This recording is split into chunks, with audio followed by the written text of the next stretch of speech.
Ceará. Boa tarde, Luiz Augusto. Boa tarde a toda a equipe do Jornal Ceará e a todos os nossos ouvintes que nos acompanham dos mais diversos lugares do nosso país e que nos enche de alegria e de orgulho, né, ter essa tão grande audiência e, diga-se de passagem, audiência que aumenta a cada dia. Nós ficamos muito felizes pela credibilidade que temos conquistado, né? A equipe do Jornal Ceará, a Rádio Ceará no todo, tem conquistado junto aos nossos ouvintes. Pois é, Luiz, eu queria falar, podemos começar assim, por essa questão da maior epidemia que nós temos no nosso país, no nosso Brasil, e é uma epidemia que não é de hoje e nem é de poucos, epidemia da corrupção, da qual a gente tenta se livrar. A gente até tem uma esperança de que esse mal, essa praga, esteja se desfazendo na nossa nação, mas, infelizmente, diante dos noticiários, ainda nos deparamos ainda com a atitude de muitas pessoas sem escrúpulos, que se aproveitam de toda situação possível para, então, continuarem com essas atividades, com essas ações, das quais, de fato, essa epidemia da corrupção, ela é a responsável direta por não somente milhares, mas milhões de mortes mundo afora e, lógico, o nosso país até parece ser epicentro, né? Ou em algum momento já foi o epicentro da corrupção no mundo, estando bem mal avaliado, né, nos países mais corruptos do mundo. E aí, Luiz, nós pensamos, queridos ouvintes, em relação a todas as demandas que esse momento de pandemia pede em relação ao cuidado com a saúde. Precisamos de hospitais bem preparados, precisamos de hospitais com equipamentos, precisamos de profissionais bem remunerados, precisamos de toda uma agilidade no atendimento das pessoas que vão contraindo o vírus, e temos que entender que o único problema de saúde não é só o vírus, embora nesse momento o vírus do coronavírus, embora nesse momento seja o que mais se fala, mas tem pessoas precisando de leito, de hospitais e de tratamento por outras situações que até parece que foram esquecidas. Mas em meio a esse momento precisaríamos ter um bom sistema funcionando. Agora, é só nós lembrarmos, voltar à memória um pouquinho mesmo tempo atrás, que nós vamos encontrar as mais graves denúncias da população. Não é nem dos órgãos de imprensa apenas, mas da própria população, dos usuários diários do sistema público de saúde, onde nós tínhamos há pouco tempo hospitais com telhados caindo, nós tínhamos pouco tempo pessoas reclamando eu estou falando de cidades aqui da nossa região, de hospitais que não tinham uma coxa de cama para trocar quando era tirado um paciente e chegado outro, as mais diversas carências e necessidades nos hospitais da região, do nosso estado e do nosso país. Pessoas nos corredores, pessoas esperando ali a ser atendido horas após horas, tudo isso por causa do que não foi aplicado há muitos anos na saúde pública.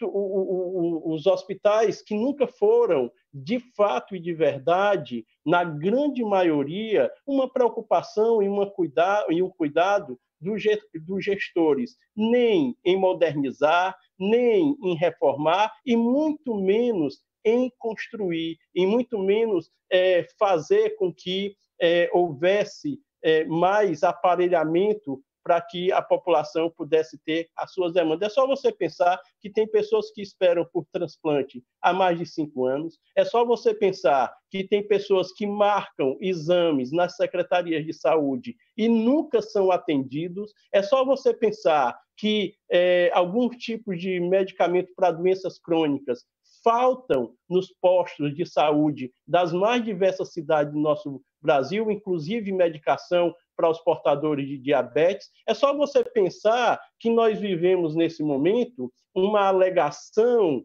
disso e daquilo, que, na verdade, a população vem apanhando disso, não é de hoje. Agora, a razão qual é?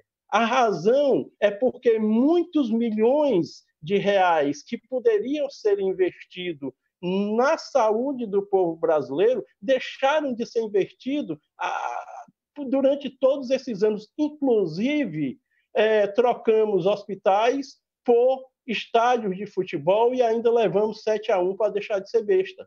Então, a questão é que a corrupção no país ela tem feito vítimas dia após dia. E aí nós temos que nos deparar, meu querido ouvinte, com os noticiários de ontem, onde a Polícia Federal deflagrou mais uma operação aí contra governadores de alguns estados por conta dessa possível fraude na compra dos respiradores. Aí lá no Pará, a coisa bem cabulosa, a coisa bem esquisita, e aí, para nossa surpresa, na casa de uma das pessoas influentes lá do estado em relação à saúde, a polícia encontrou lá milhares de reais, não me recordo agora o valor exato, dentro de uma caixa térmica.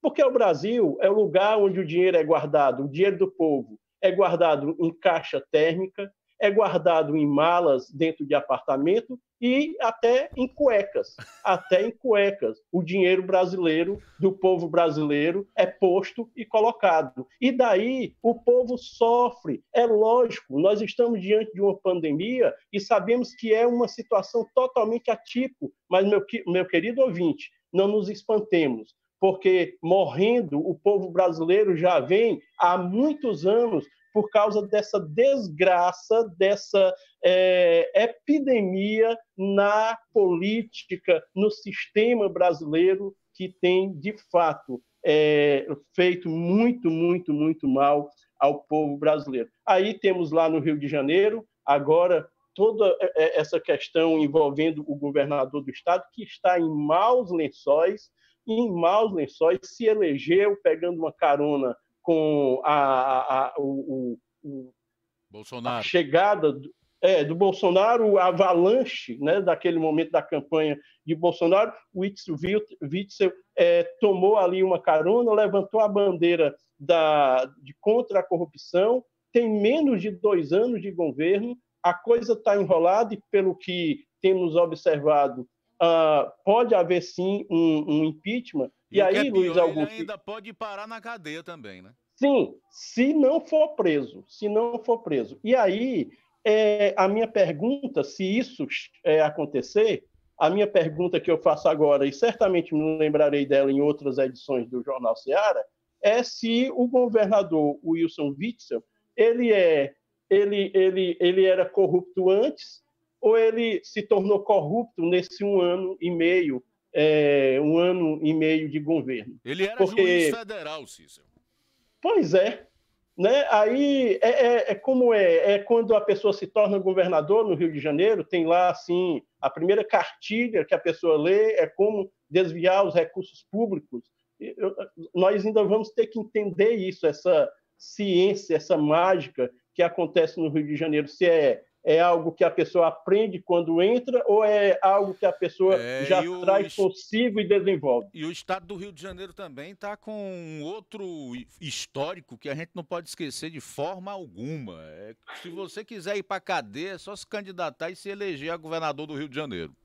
Com o Wilson Witzel será bem o 4º ou 5º governador da história recente do Rio de Janeiro, caso ele seja empichado e realmente haja necessidade de puni-lo com a prisão, a ser preso.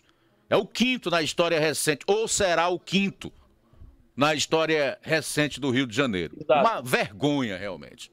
E alguém já comentou que, tendo perguntado à deputada Benedita da Silva, quando foi governadora, elogiando por ela ter sido a única nesses últimos anos a não ter sido presa. Ela até comentou que também a passagem dela foi muito rápida, né? Cícero, eu vou fazer o seguinte, se você já tiver concluído esse segundo assunto, te pedir um tempo para a gente fazer o nosso intervalo, para não atrasar muito aqui. Na volta, então, Tranquilo. Você conclui aí as suas análises. Combinado? Ok. Após o intervalo. Ótimo. Jornal Ceará, jornalismo preciso e com o Cícero Maia. Já falou aí sobre a epidemia da corrupção, a situação do Wilson Witzel, governador do Rio, que teve o processo de impeachment aceito, vai tramitar na Assembleia Legislativa do Estado do Ceará. E agora eu quero saber do Cícero Maia se ele também é como a grande maioria aí, se ele entende que só o isolamento social é que pode conter o avanço do novo coronavírus. Cícero, qual é a tua opinião a respeito do isolamento social? Tu acha que dá para flexibilizar nesse momento? Não dá? Como é que você enxerga toda essa situação? Ok, Luiz. Bom, nós estamos diante já de alguns dias de muitas contradições, né? E está havendo flexibilização aqui no nosso estado, na maioria dos estados, nesse momento. E aí, o meu questionamento esse momento de flexibilizar é correspondente à solução do problema?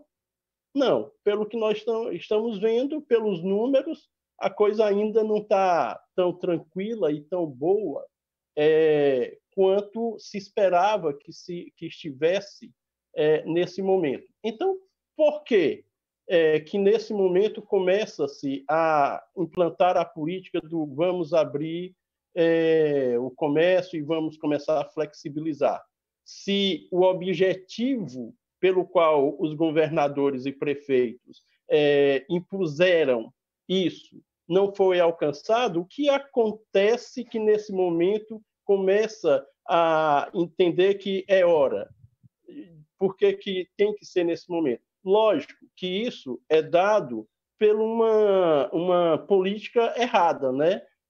Errada quando, então, impuseram da forma que foi imposta o fique em casa, o isolamento na forma que foi feito. Nós precisamos deixar sempre claro, quando nós falamos desse assunto, tem os que se espantam e acham que quem pensa diferente do discurso do fique em casa não tem amor pela vida das pessoas, não está cuidando da sua, não está preocupado com o todo, e não é isso. Nós entendemos, eu entendo perfeitamente, completamente os cuidados, a proteção, todos aquilo que precisa ser visto em relação ao cuidado do contágio do vírus. Mas ficou provado, meu caro ouvinte, de que o isolamento social, na forma que os governadores do Estado e os prefeitos adotaram, ele não resultou em coisa nenhuma. É só você pegar o que nós temos nesse momento, infelizmente,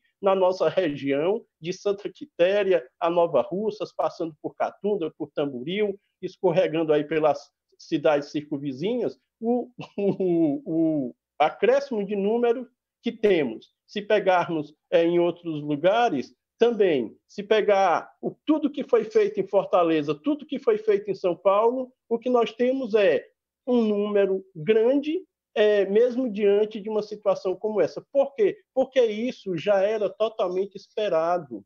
A questão da contaminação do vírus é uma coisa quase que impossível de fazer com que ela não aconteça. Ela vai acontecer nos lugares mais remotos, nos distritos, nos sítios. Nós temos, então, informação de casos. Então, se sacrificou a população, sacrificou o comércio, sacrificou muitas coisas em nome de uma política que não foi a mais correta. E até aqui é um verdadeiro fiasco, me permita dizer. Um verdadeiro fiasco. Viu, meu caro Cícero Maia? E o Osmar Terra, o doutor Osmar Terra, que já foi secretário de Saúde do Rio Grande do Sul, foi ministro da Saúde na época da H1N1, em 2009, cujo presidente era o ídolo de muitos aí, Luiz Inácio Lula da Silva, ele diz uma coisa que é certa e que vem se comprovando. Meu amigo, onde tiver circulação do vírus, onde tiver o vírus circulando,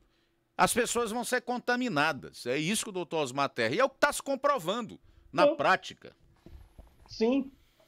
Olha, Luiz, e nós damos o desconto, entendendo que está todo mundo aprendendo com isso, até a OMS, né? Até a OMS está aprendendo com isso. Nós podemos dar esse desconto. Agora, até a forma agressiva como se começou a impor aqui no Brasil essa questão do isolamento, não, nós damos o desconto que pode sim. Nós não questionamos aqui as boas intenções, mas que houve uma falta de querer entender a realidade, e a coisa foi levada muito mais para um jogo político do que pelo cuidado real com o povo. Disso nós não temos dúvidas. E você só precisa pensar que, por exemplo, nós apoiamos até determinado ponto ações. Mas, por exemplo, lá na cidade do Ipu, as barreiras sanitárias, e lá no Ipu, na época, não era nem exatamente uma barreira sanitária, era um bloqueio mesmo, de entrada e saída de pessoas, quando ainda não tinha nem casos na nossa região. E, na época, eu até questionei, isso é exagero ou não? E algumas pessoas responderam de uma forma e de outra, mas é inevitável. A cidade do Ipu se antecipou com as suas barreiras e nem por isso deixou de ter casos na cidade e casos que foram acrescendo. Lógico, há o vírus circulando, não tem como você parar isso. Agora, é lógico que nós entendemos, é claro, guarda as pessoas idosas, protege as pessoas que são grupo de risco, faz o isolamento dentro daquilo que é possível fazer para que as outras pessoas possam continuar fazendo a manutenção da vida. Paralisou, agora todo mundo precisa recomeçar, mesmo sem o problema estar resolvido, mesmo sem ter respostas, e aí fica provado, né, de que houve um erro lá atrás e agora tem que correr atrás do prejuízo. Então, a história do fica em casa é importante. Ficar em casa, os que podem, os que devem, por questão razoável mesmo, mas trancar a população como foi feito e agora não tem mais como voltar atrás, foi o grande erro, né, que alguns ainda insistem em querer dizer que isso é o correto. Ou então que é ciência, Luiz. E não tem nada de ciência. E a história vai mostrar isso. Luiz, encerrando, eu ouvi uma entrevista, me foge o nome agora da pessoa, mas um profissional da área, ele dizendo, gente, qual é a prova, onde é que está provado que nós não podemos tocar a mão do outro? Nós fomos proibidos de nos cumprimentar, de nos abraçar, mas até hoje eu não tenho uma prova científica de que isso é real. É lógico, é prudente, mas ele disse, nós fomos impedidos por medo, porque é natural do ser humano ter medo. Alguém disse, não toque na mão do outro, e aí isso é engolido como verdade absoluta. Luiz, fica aqui a nossa participação, um abraço aos nossos ouvintes, e aí, Deus nos permitindo, na terça-feira a gente está de volta aqui para continuar batendo esse papo e fazendo as nossas análises. A você, a equipe, aos ouvintes, um grande abraço e um ótimo final de semana. Valeu, Cícero. Bom final de semana. Até terça-feira.